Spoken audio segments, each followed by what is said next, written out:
মুক্তি পেয়েছে ফসিলস ব্র্যান্ডের নতুন অ্যালবাম ফসিল 7। মুক্তির দুদিনের মধ্যেই বাংলা ব্যান্ডের মুকুটে নতুন পালক।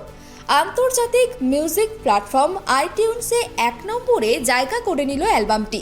শুধু বাংলা গানের মধ্যেই নয়, দেশের সমস্ত ঘরানা ও শিল্পীদের মধ্যে টানা অনেকক্ষণ ধরে প্রথম স্থানেই রইল ফসিল 7। নামটার সঙ্গে চন্দ্রদার নাম তুমি বললে এবং বললে যে এই আমার পক্ষ থেকে চন্দ্রকে ডেডিকেট। আগেও চন্দ্রদা অনেকভাবে মানে এই প্রত্যেকটা অ্যালবামের সাথে জড়িত ছিল। এইবার একটু মিসিং আমার মনে হচ্ছে। বলে দিয়েছি রূপমদা, এই অ্যালবাম নিয়ে প্রশ্ন স্বাগত।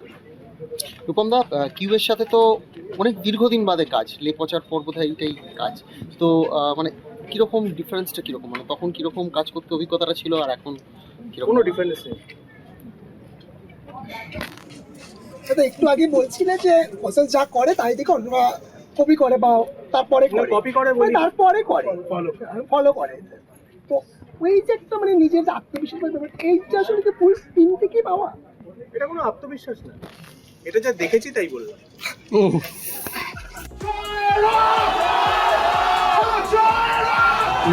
আমার পেজকে ট্যাগ করলে আমি দেখতে পাবো না, কিন্তু প্রোফাইলকে ট্যাগ করলে আমি দেখতে পাবো। যেটা সাদা কালো ছবি আছে, আমি হাসছি। দাদা, অভিনয় গানটা তো বেশ পুরনো, মানে আমরা যারা শুনি ফজিস তারা প্রত্যেকেই শুনেছে, এবং সেই গানটা এরকম করে নতুন করে ফিরে আসছে। তো সেটার পিছনে কি আলাদা করে কোনো চিন্তা ভাবনা ছিল না, র্যান্ডম সিলেকশন? আমি গান লিখেই খালাস, গান লিখে সুর করে খালাস। বাকি যা করেন তা এরা করেন, কারণ গান লেখা সুর করা খুব কঠিন কাজ বলে আমি মনে করি। কাজেই তারপরের যে কঠিন কাজ সেই দায়িত্ব আমি নিই না, বাকিরা নেন, এবং এরা খুবই যোগ্য মানুষ। কাজেই ছাঁকনি এরাই বেছে নেবেন কোন গান হবে কোন গান হবে না।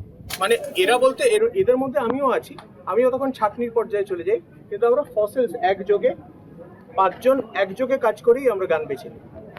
দাদা, প্রত্যেকটা অ্যালবামের আপনাদের যে সাউন্ড সেটা কিন্তু ডিফারেন্ট, মানে একটা ইউনিকনেস আছে প্রত্যেকটা অ্যালবামে। তো সেটা কি, মানে সেই চিন্তা ভাবনাটা কিভাবে সবাইকে ভালো চালাচ্ছে। কি বাইক নিয়ে কথা বলবো না এখানে? না, ল্যাপেল রয়েছে। তো হ্যাঁ, ল্যাপেল রয়েছে। মানে সেরকম কিছু কোনো চিন্তা ভাবনা নেই, আমরা কনস্ট্যান্টলি ইভলভ করে যাচ্ছি, নতুন গান বাজনা শুনছি বা পুরোনো গান বাজনা আবার রিডিসকভার করছি। তো ওই সবগুলো আমাদের ইনফ্লুয়েন্সেসে চলে আসে, আর সেটা that comes out in the albums. আর এবার তো পম নতুন, তো পমের মানে অসাধারণ বাজিয়েছে, অসাধারণ কম্পোজ করেছে, আর মিক্স অ্যান্ড মাস্টারও করেছে পম। তো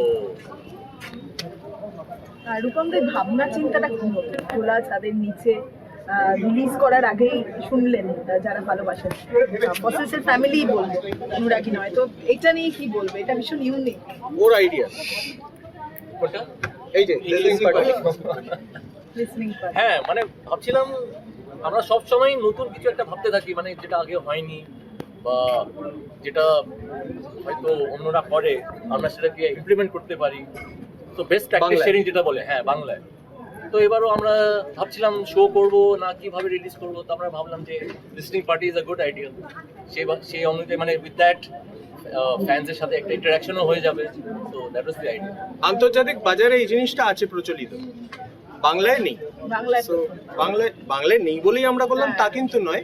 আমাদের মনে হয়েছিল যে এই জিনিসটা খুব সুন্দর একটা মডেল, যেটা আমরা অ্যাপ্লাই করতে পারি এখানেও।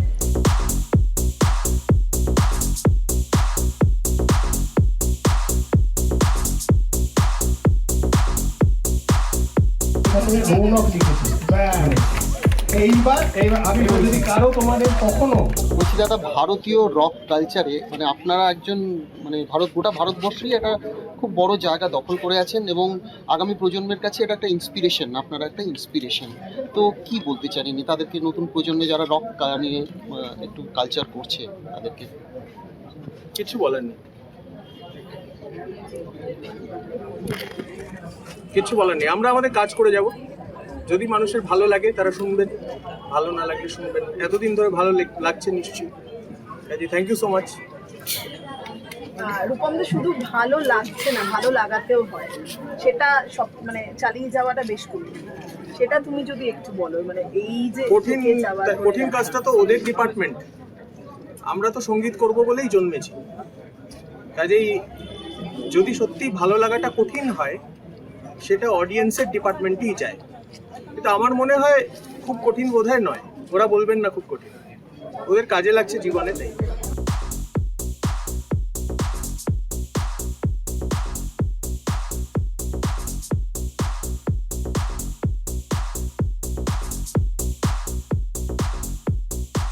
দেখে মনে হচ্ছে তুমি ফসিলসের অলমোস্ট ডাই হার্ড ফ্যান। তো হ্যাঁ, তোমাকে যদি বরাবর, বলা আজকে দেখেন বেস্ট গান তোমার বা বেস্ট 3 যদি তোমাকে বলতে হয়। বিষাক্ত মানুষ, দেখো মানুষই,